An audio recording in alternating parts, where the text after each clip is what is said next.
is one of these wavy dishes. Generally they come in a variety of background colours, but we only have a few available at the moment. But what we have is a plain colour on the inside, a white trail, and then Sarah's going to put some red spots on it.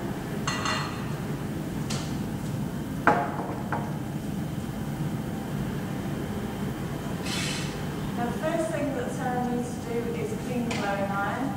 We don't know what colour was last used on that iron, as we have 18 different glowing, so it's important just to tweak away any old bits of coloured glass so that it won't leave any dirty streaking in your new piece. Now, the first bit of glass we're going to collect is some coloured glass out of this kiln here. We preheat the coloured glass to about 500 degrees, and we have to do that because glass is a conductor of heat. So if you took it from room temperature, put it into that heating chamber, this little piece of coloured glass will explode. But what we do is preheat it about halfway, 500 degrees. That allows Sarah to take it into that reheating chamber that's running at 1,200 degrees. And if you think about it, that's nearly 6 times hotter than your stove can get. She's going to get that coloured glass really nice and hot. Just tell you a little bit about what it's like before we put it in there. When we buy it, it comes in a long rod that's over a foot long, and we chop it into these little discs using a special saw that we've got upstairs called a diamond saw. And depending how big the piece, depends how big a piece of colour we actually chop off. Now these both look black, but in actual fact what I've got here is dark red and a very pale blue. They look exactly the same at the stage. And that's because the colour glass is so concentrated. So we only need a very small amount of it to colour the whole piece. How it works is we've got that on the end of the iron. We're going to coat this with a thick layer of clear glass. As you start to blow the piece up, because the coloured glass is the first thing on the iron, the first thing the air bubble is going to strike, it hits it directly in the centre, stretches it, and it forms a thin skin or lining of that coloured glass on the inside surface.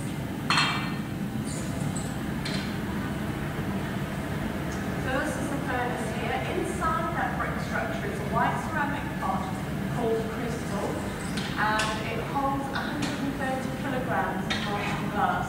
And while Sarah gets that sorted out, I'm going to bring her some more glass on a solid iron. It's called a bit iron.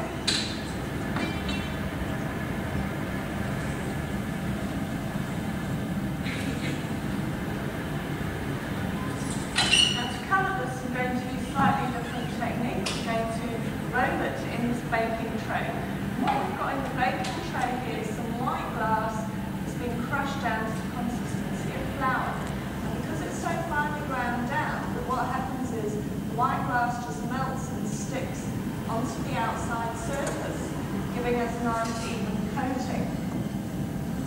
Just make sure it's really nice and hot in the reheating chamber. And I'm going to bring it over to Sarah, and she's literally going to draw with this molten glass.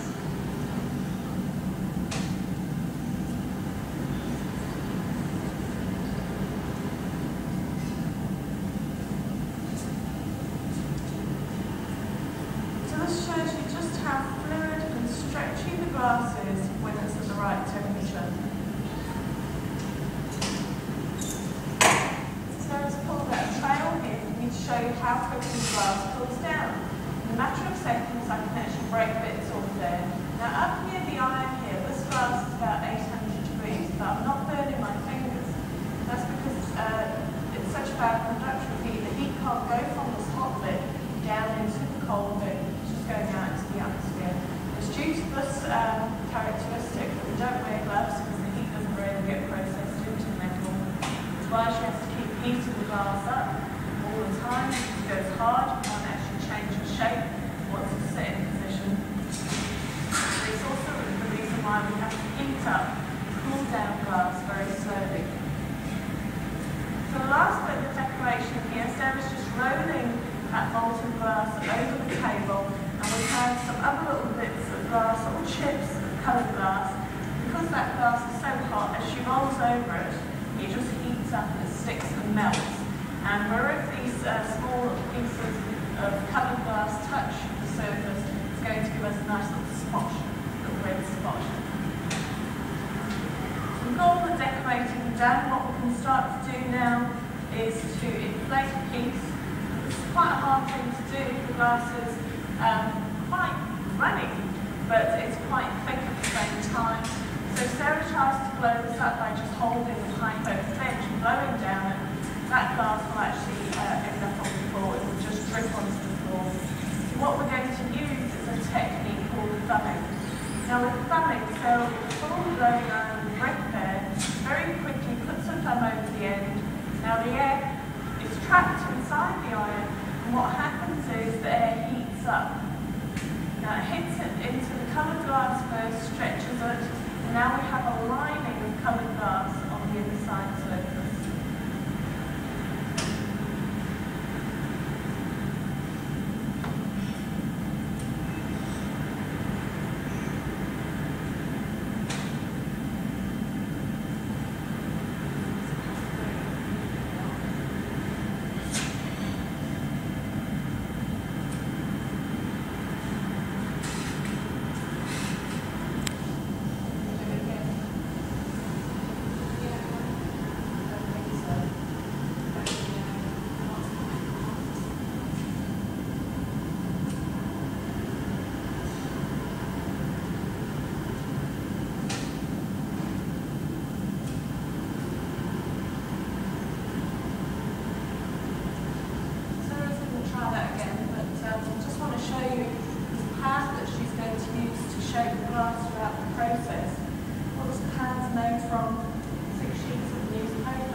glass will try and push out from the bottom. So we just use wet wooden board on the base. base. Just make sure we have a flat bottom for the bowl to stand on, as well as a nice sharp profile.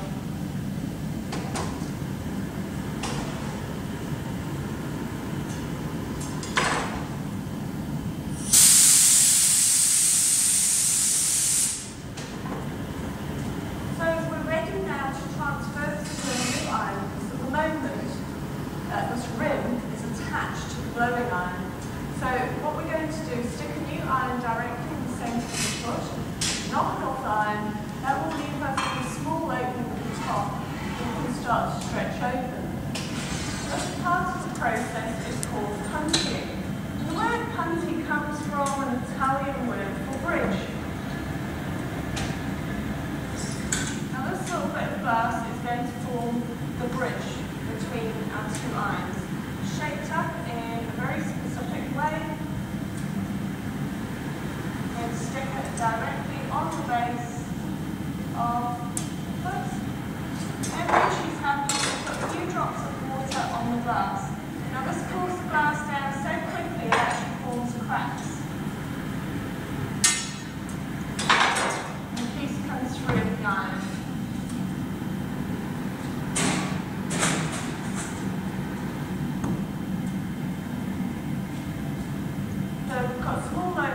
Now we'll start to stretch that out.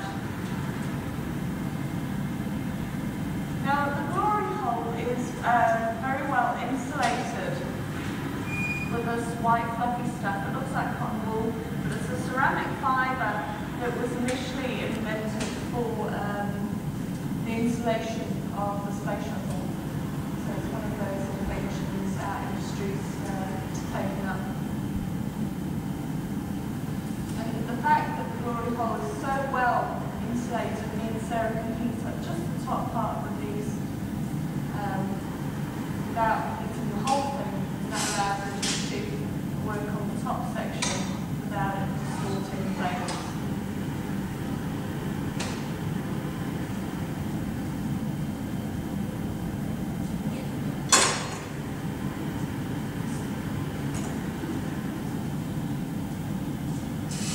What we're going to do now is change tools. We're going to use what are called paper jacks or woods, and these are exactly the same as the metal tools, but you'll see they've got newspaper wrapped around the case. This will enable Sarah to push on the inside of the glass without damaging or scratching it.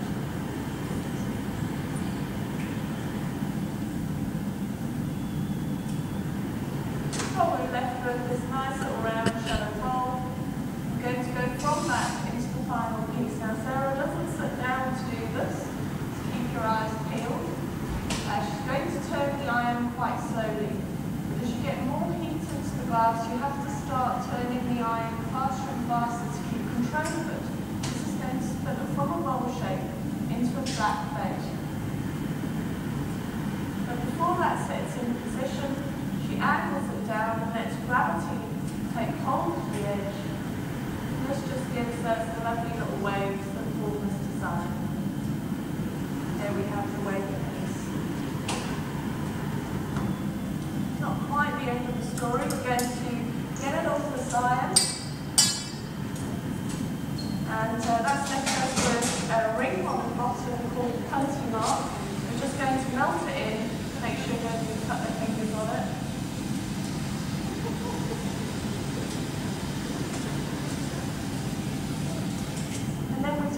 Of the cooling process. If we allow this to cool down on the bench by itself, it would explode. As you've got a thick bit of glass, it's going to cool down much slower than the rim, which is quite fine. Different thicknesses of glass, cooling down at different speeds, cause a lot of stress to build up in the piece, and it wouldn't be able to hold itself together, so it would actually end up in quite a few pieces. So all the glass we make goes into these kilns. We'll go home at night and turn them onto a chrome cooling program that takes 12 hours.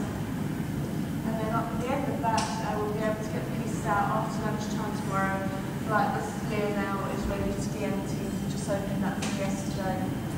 So I hope you all enjoyed that. If you've got any questions, please feel free to speak to Sarah and myself. We're happy to chat to you.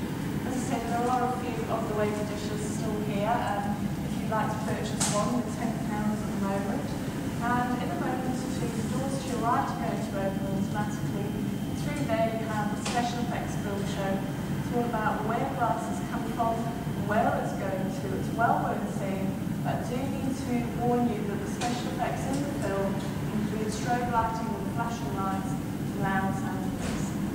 I hope you all enjoy the day. Thank you very much for coming.